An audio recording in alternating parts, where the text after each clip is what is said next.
Well, with all the remodel in this building, it's amazing that we have any light at all.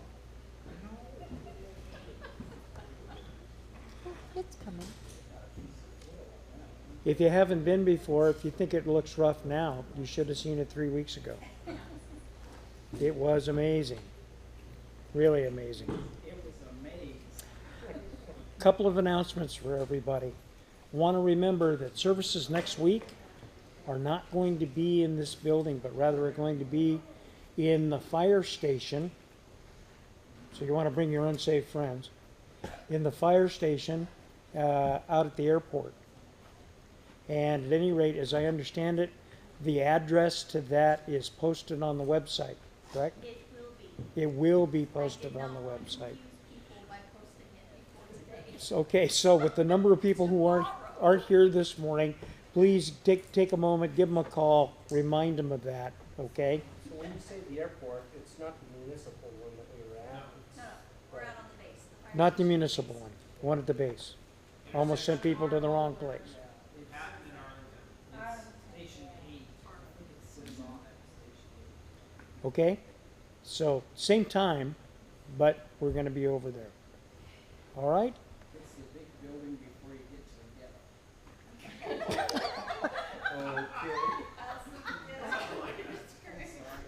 Oh, that's an interesting way to. So, if you're familiar with that, I suppose that makes it easy to get to. Okay? And then another announcement? No, we have communion. Okay. I want to share something with you, an experience that we had. When I was at the Calvary Chapel Senior Pastors Conference, we were privileged to have the opportunity to see 3 movies that were in post-production. And one of those movies has been released, and it's called The War Room. And it's playing here in Moses Lake. We went and saw the movie after post-production, and I can tell you, few movies in my life, certainly in my Christian experience, have had the impact that that movie had on me. It had hundreds of pastors standing and applauding after the end of the initial showing. I cannot recommend it to you strongly enough. As a matter of fact, I would be happy to make you an offer. If you choose to go and see that movie, the church would be happy to pay your admission. Hot popcorn and drinks. No. In the words of the prophet, don't push it. I'm not sure what prophet that was. But. All right. So that's the only way you can see it is at a theater? Right Yeah, now. it's just in theaters. I haven't been to a theater in years. It's at our theater, right? Yes. Right here in Moses Lake. There's a matinee at 4:20 today. And tomorrow. And tomorrow there's a showing at 7 something and 9 something. 4:20. I can tell you that movie had such unbelievable impact. I felt compelled and could not leave the theater until I had read every name on the credits. And at any rate, there was a book list at the end that went like credits do really fast. I caught the first book, went home to Amazon and ordered it. And in addition to that, tell you how it was. You know how you go into a movie theater and there are people talking and whatnot? There wasn't a sound in that theater throughout the entire movie. And at the end of the movie, people wouldn't leave. I saw entire groups of people stand up, join hands, and pray. In a public theater. What's it rated? E for everybody. Yes. Little This- ones can go. Yeah, you feel free. Your children be perfectly comfortable there. As a matter of fact, the theme of that movie is what every child should learn in a Christian home. And this is an extremely well done movie. It was actually produced by Sony Pictures. I had the opportunity to meet one of the two brothers that wrote and produced the movie. I know their background and their testimony. These are people who didn't just put out a movie, they were engaged in ministry. And I wholeheartedly, having seen it twice, may go see it again. I wholeheartedly, you know what? I beg you to go see this movie. Go see it. And like I say, if you'd like, we'd be happy to pay for your ticket. So, the movie again is War Room. Go see it. We've been in the book of Leviticus. And I can't think of a more timely place to be in light of current events. If you'll recall, last week I did a little review and I just want to touch on some of that material. 1 million people of Hebrew descent. 450 years removed from their Hebrew heritage. 450 years living as Egyptians, having been literally ripped from the only land they know, shaken to the core by things they've seen. Entire bodies of water open up. A pursuing army for which they had no weapons to defend themselves. Completely and utterly destroyed. Protected by a pillar of fire by night. Shielded by a great cloud during the day, the likes of which no one has ever seen. Having been given instructions from a God that some have only heard about from their great, great, great, great, and so on ad nauseum relatives.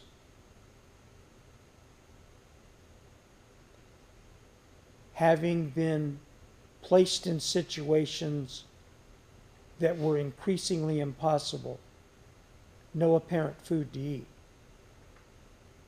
marched out with no certain direction and nothing to drink, having stood angry, thinking that they have been led to a place to die, and having seen water spring out of rocks, enough to give 1 million people something to drink. This was no spurt. It was a river. God speaks to them, having put them in a position where he is going to teach them what it is to be Hebrew and the people of God. Takes one of the 12 tribes, descendants of a man named Levi, tells them that he has set them aside for a specific purpose.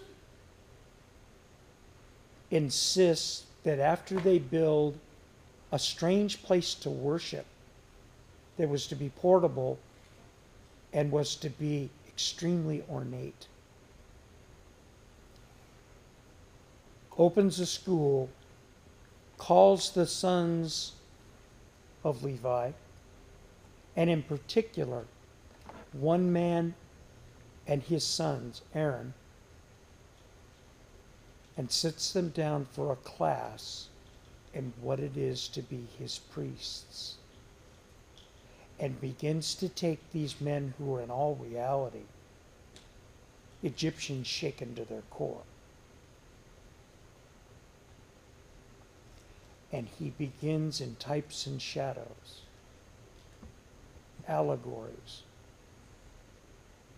to share truths that would shake the earth for generations to come. He tells them that they are going to administer the rites for 5 sacrifices. Remember, these are a people that have only known one kind of government. That is a government that was repressive, had no intentions of letting them get ahead. And this government was absolute and totalitarian. In this government, to be involved in any way, shape, or form in dissent meant death. And God was now going to reset the foundations of government for these people. And in what an odd way. There would be no king. There would be no election for a president. There would only be a man that he had spoken to, for whom evidence had been given in the gushing of water from rocks, the parting of seas, the bringing of plagues to their oppressors, and their deliverance from Egypt. For some marvel and wonder, and for some fear.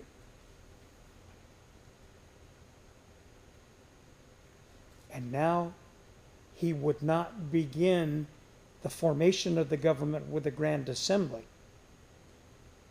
or with the selection of great men. He would begin the foundations of the government of the people with 5 sacrifices, sweet savor offerings. The first 4 sacrifices were specifically designed to speak to 4 necessities of the people to establish and maintain their relationship with the God that had delivered them. No document or writing. No great oratory from speakers. In other words, nothing political. Nothing. The first was to communicate the idea that there is no forgiveness of sin without the shedding of blood.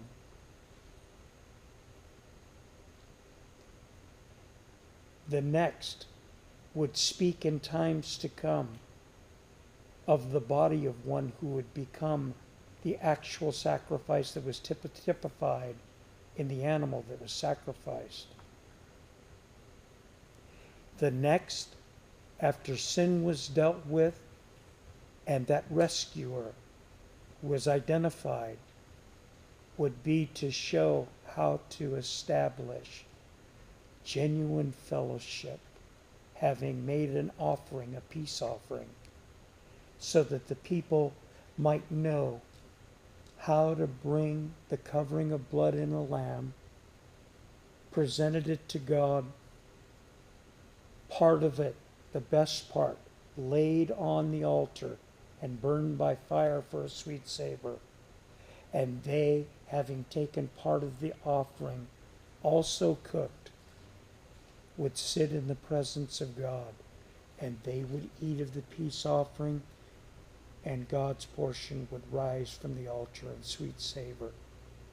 And from then on, it would be the custom of the people of God to put their hand in a bowl for a mutual meal. And that mutual meal would signal the idea that whoever sticks their hand in that bowl, I become part of you. You become part of me. God has part of the offering. He's just not someone who stands in the outside of my life, but I become his. He's become mine.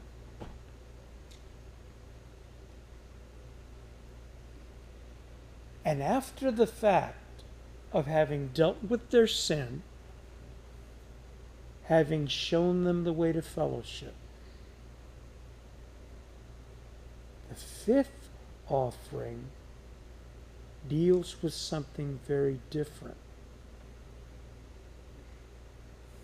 4 offerings dealing with the relationship with God.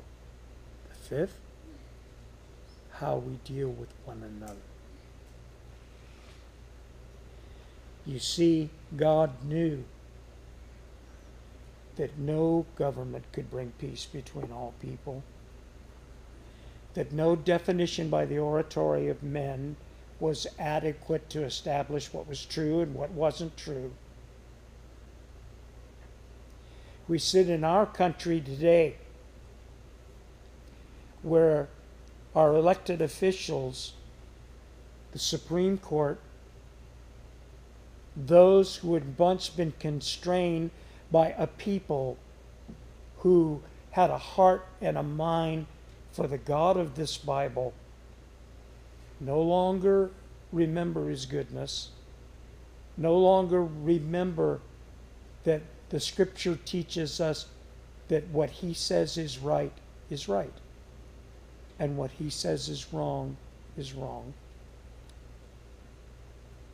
No longer mindful that a people who would have peace with one another and live well, live justly, live blessed, would do so because they had first dealt with their sin and then dealt with their relationship with God, their Father, and had a relationship that was such that they knew that they were part and parcel as a kingdom of priests,